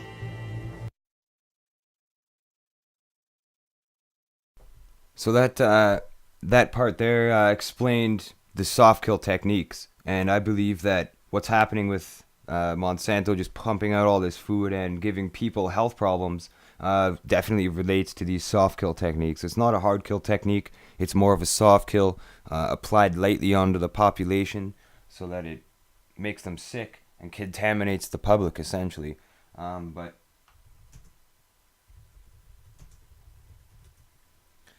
it might have been in domino effect, the clip that I was talking about the FDA. It might be hard to find on the internet just searching for it, which is why I was looking for it on this documentary here. And there's actually another part of this film that I wanted to show you guys as well, and that relates to this topic as well. So I just gotta find it here. I'm just scanning the video to try to find. Yeah, here it is. I found it. So this is a hearing involving the FDA. Perhaps we are all where they lie to the public. Totally. And this was severely disturbing to me when I heard this. Again, the globalists in charge. Which is why I definitely had to include it in this film, because it was a very important topic to be discussed. And a very historical clip, in my opinion. When the government, or when they hold a public hearing, when they're addressing these concerns where our food is being contaminated and poisoned, and you have such crooked deception happening right in front of you, and it's videotaped for the world to see, and they're admitting this. They're not hiding nothing. Put it that way. So here we go. Cancers are attracted to sugars, which is why a majority of foods on the market are full of various sugars and carcinogens, like glucose and fructose, and countless other harmful substances that create these illnesses. There are often hard to pronounce chemicals and unnecessary substances added to the food supply, which has many people wondering why they are even added in the first place. Perhaps we are all guinea pigs in an experiment that has been going on for quite some time, in order to study the long-term effects and health risks associated with product use and food consumption.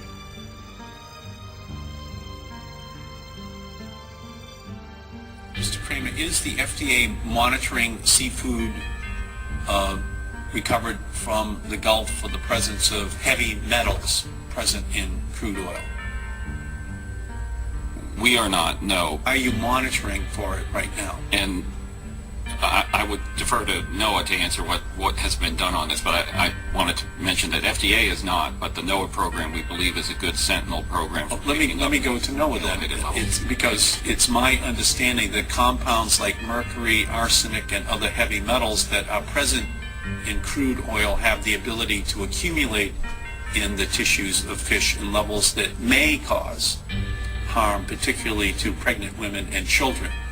Has the FDA or NOAA here examined seafood for the presence of heavy metals?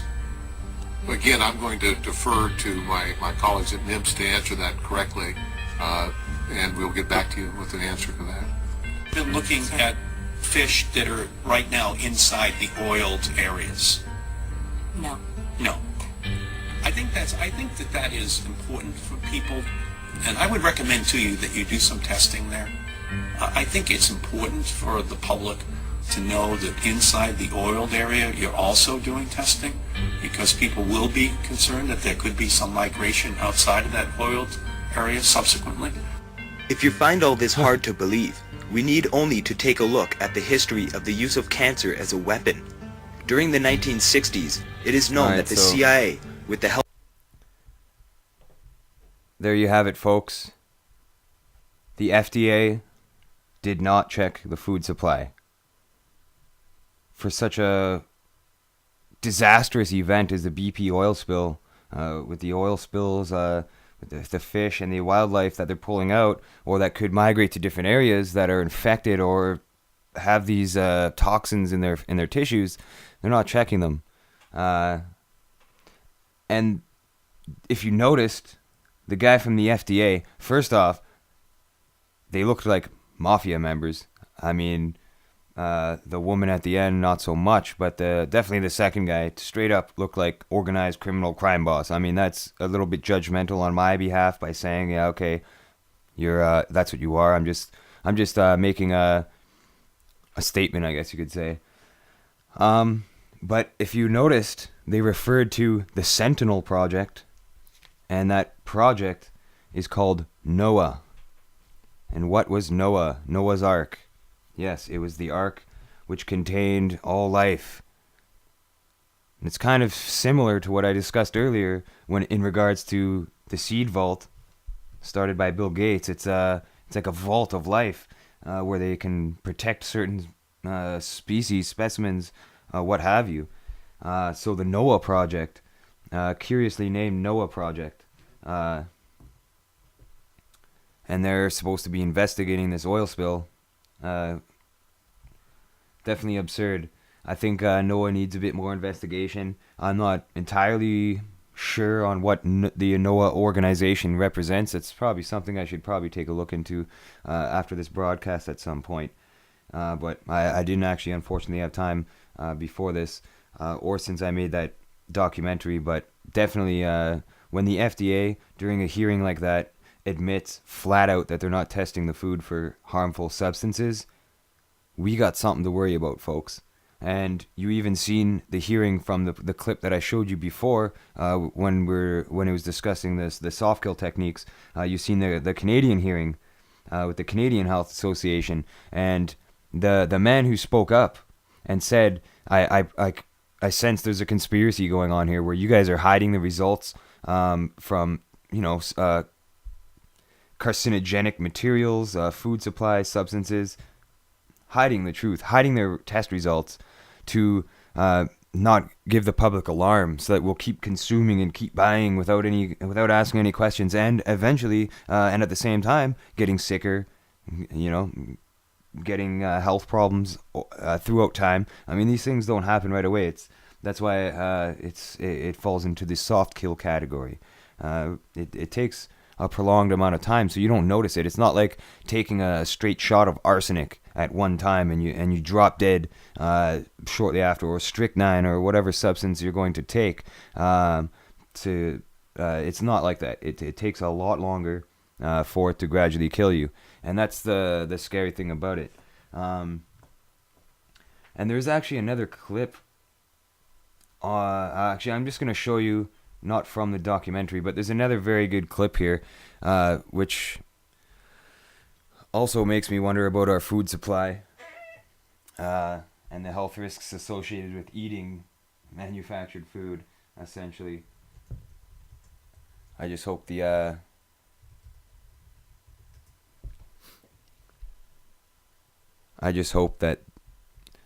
the shockwave or whatever doesn't crash again. It's been doing that a lot lately here, it seems.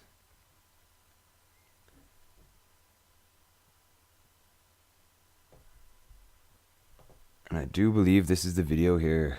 Very good video. I'm just going to make sure it's the right one. There's a couple good videos that relate to this. Yeah, here we go. This is it. So I'll get that on screen for you guys. And this is going to be disturbing to you viewers out there, but it needs to be seen. I mean, when I saw this, I was blown away, and it definitely...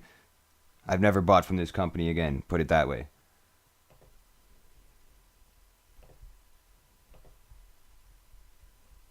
Fast food burger, and it is 14 years old. What? This is 14 years old. Years old. Yes. So this, put some gloves on, Karen. Oh, thank you. So this has been kept for 14 years by David Whipple, who says he bought it July 7th, 1999 in Logan, Utah. This... It looks... Still looks brand It new. actually looks like one that I bought a couple of weeks ago.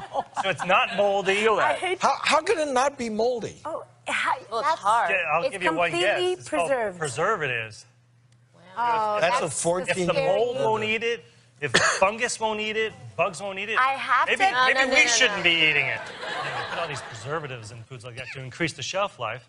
But what does that do to worked. our shelf life? But let's talk to David. So David bought this 14 years ago, and David, we are glad to have you, but we also are asking the question, why? Why did Please you keep tell this? us why. It wasn't on purpose. I bought that hamburger to use for the same purpose. I was showing some people how enzymes work a little bit, just some friends, and I thought a hamburger would be a good idea.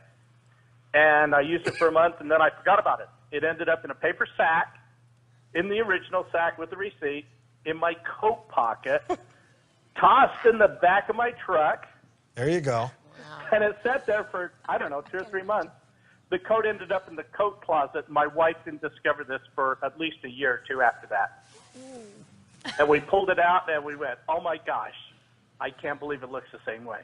Yeah. It is remarkable. I mean, I've heard of collecting like baseball cards and magazines, but like burgers? I think it's a good object lesson. It's great for my grandkids to see what happens with fast food. Well, we are, David, we are keeping it safe for you. We are going to send it back in a package to its home sweet home. It literally just told me, I miss you, David. So it's coming home, buddy. And don't worry, we will not take a bite of it before we send it back. Promise. David, thank you so much for 14-year-old hamburger. No mold, no bacteria, no funny growth on it. Therefore, it's not a hamburger. And the story that I was explaining to you guys at the beginning of the broadcast, we're almost done. We're almost out of time today. But the story I was telling you guys at the beginning of the broadcast about the little tomato I plucked off the plant and tossed in the backyard and nothing ate it is the exact same as this hamburger here. So, exactly what those doctors said, and those were doctors, exactly what those doctors said. If the bugs won't eat it, if mold won't eat it, and the plants won't eat it, maybe we shouldn't eat it. And that's what we should be saying to Monsanto. We're not going to eat it. And we should tell them to eat this. And really, totally blackwall that company altogether. Find out what companies are selling Monsanto products and blacklist them. Do not support those companies. And there's a list that you can find online very easily, which shows you all of these companies. We're almost out of time. I could probably Google that really quickly for you guys and show you guys some of the top companies that to stay away from. But I do want to explain something else before we're out of time, as well as play that Monsanto song for anybody that missed it at the beginning. Let me just see here.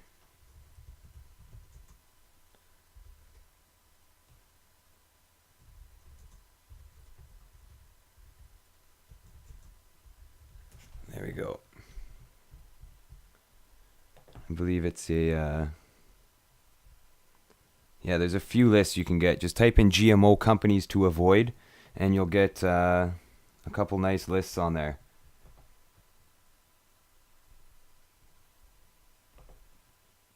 I don't know if you guys can see this too well, but here's an extensive list here. And a lot of these companies are using soy products They're using corn. Corn is a massive GM crop, and in fact, most corn is eradicated. Most normal corn, anyways, most of it is now GM corn. I think it's in the 90% rate that is GM, and so that leaves less than 10% of the actual corn on the planet Earth that is not GM anymore. And that's why these greedy globalists have a seed bank storing all those good seeds, and they're just polluting the market with pollution, corrupted Terminator seeds. So we got on these companies here, we've got Aunt Jemima, Aurora, Cadbury. These are some of the main ones. Campbell's, Coca-Cola, Chef Boyardee, General Mills, Frito-Lay, Hershey's, Hungry Jack, Hunt's, Morningstar, Lipton, Post Cereals, Pillsbury, Pepsi, Pepperidge Farms, Procter & Gamble, Rice-A-Roni. The list goes on and on and on. There's tons of these lists out there where people have done investigations into this and discovered the companies that are using GM crops and GM product in their foods, which would be essentially harmful to consume, especially on a prolonged basis. So stay away from those companies if you can. Don't support the globalists. Support your local farmers. I mean, it's we all have them around our communities, most places anyways, where you could, it's not even that far of a drive, or you have local, eat local places where you can go and local farmers are bringing their produce to these places, or markets, local markets. Some of them are set up one day a week in your community. Go to those places, support those farmers, support those people, but most importantly, question them, ask them, talk to your farmers, get to know your farmer, and ask them, what are you growing? What are you using? And we need to work together here to solve this problem. We really do, because it's a very important problem. And go to your supermarkets, no matter how big it is. If it's part of a chain, Walmart, whatever, if they're selling food, go to the management and talk to the management and tell them, look, do you know what's going on? Show them the scientific tests that are online. There's plenty that you can find out there where it shows that it is harmful. Look at the countries around the world that have banned GM products. Tons of countries are now banning or have banned GM products from either being grown in their country or entering their country, being shipped internationally. So that's one thing that our countries could do as well, is ban GMs from being imported into the country or being grown in the country. Very wise idea, but we can start at home. You can do your own home activism here, and that is go to your local supermarkets and talk to the people there and offer them solutions. Find companies, find products that are organic, healthy, that aren't going to cause problems, and suggest them carry those. And when they get them on the shelves, buy them. Show them that there's an interest for that product to eradicate all these main products, these main organizations. I mean, we got to change our ways. Otherwise, we're just de-evolving and harming ourselves. And that's a very important thing to point out, is we can't be harming ourselves. We got to eventually start looking after ourselves and each other and future generations, not only for ourselves, but for the planet itself as well. Because if you're creating a synthetic environment, using synthetic plants, synthetic crops, and these synthetic plants are reproducing. That's a scary thought. Same with synthetic or genetically modified animals reproducing. Now think about us reproducing like that. A scary thought, folks. So I want to thank everybody for stopping in today to Unveiling the Truth. Check out truthbroadcastnetwork.com. We got a few new shows on there. I noticed that there's a couple new ones on there. Don't miss out on Death to the New World Order, which is coming up after this. As well, before, for anybody that's been watching for a while, the Rundown Live. And there's other great shows, new ones. I'm going to show you guys that next time, but we are very much out of time at this time. So I want to thank you guys for stopping in and checking out the show today. And for anybody who missed the track at the beginning of the broadcast, here is Chakra Harmony, Monsanto. And you could check this song out on YouTube. Just type it in, Chakra Harmony, or just type in Monsanto, and you should it should pop up on the list for anybody who wants to check out the song. And there's a website, I think it's snipmp3.com. If you want the MP3, go on there. You should be able to download a high quality version of the MP3 to play on your iPhone and share with your friends. So again, thanks for watching, everybody. And as Harry Link says, death to the New World Order, we got to unveil the truth. Because that's what we're doing here.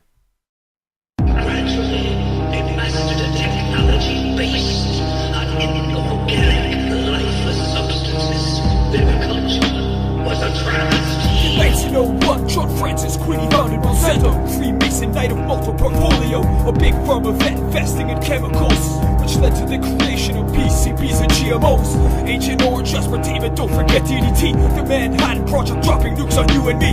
Technologies meant to cause sterility in third generations. Population control subliminally, and yet they question me when I rise up to take a stand against the man and its master plan. And we demand that all across the land, Monsanto crops are burned and GMOs are banned. Monsanto, where you gonna go?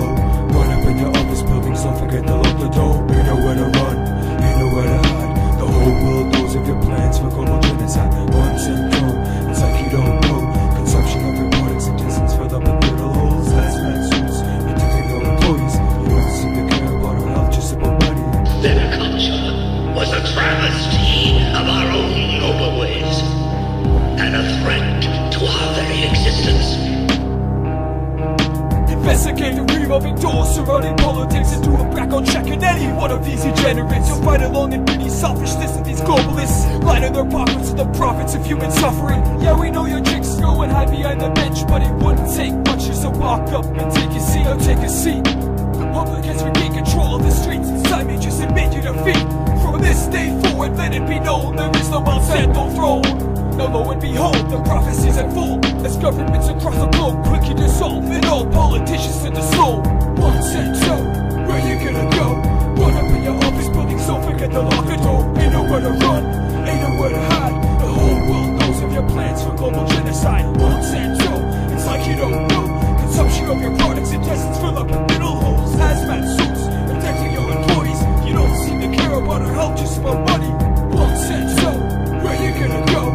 Run up in your office buildings, don't forget to lock the door. Ain't nowhere to run, ain't nowhere to hide. The whole world knows of your plans for global genocide. Monsanto, it's like you don't know. Consumption of your products and intestines fill up with middle holes. Hazmat suits, protecting your employees. You don't seem to care about our health, just about money. Terminator seeds come round up ready. Round them up, line them up, make way for the executioner. It's time for retribution. No more Frankenfoods and genetic fusion. Let's figure out new ways to achieve a global resolution. Mind pollution by corporate news is meant to make you stupid. Better watch what you buy in the stores, cause it could be your family getting sick from eating poisons galore. Monsanto, where you gonna go? Run up in your office buildings, don't forget to lock the door. Ain't nowhere to run, ain't nowhere to hide. The whole world knows of your plans for global genocide. Monsanto, it's like you don't know. Consumption of your products and intestines fill up with middle holes. Hazmat suits, protecting your employees. You don't seem to care about our health, just about money. This section actually protects the biotech industry from being sued. Typically, they break the laws in order to get these crops in the market. And so they recently passed a policy that allowed companies like Monsanto to do their own environmental impact statement. So now we have a situation where the fox is guarding the hen house and then also managing all the key positions. There's key people in the Obama administration who are basically Monsanto men or have been receiving financial support. So that shows that the entire mechanism of government has been hijacked.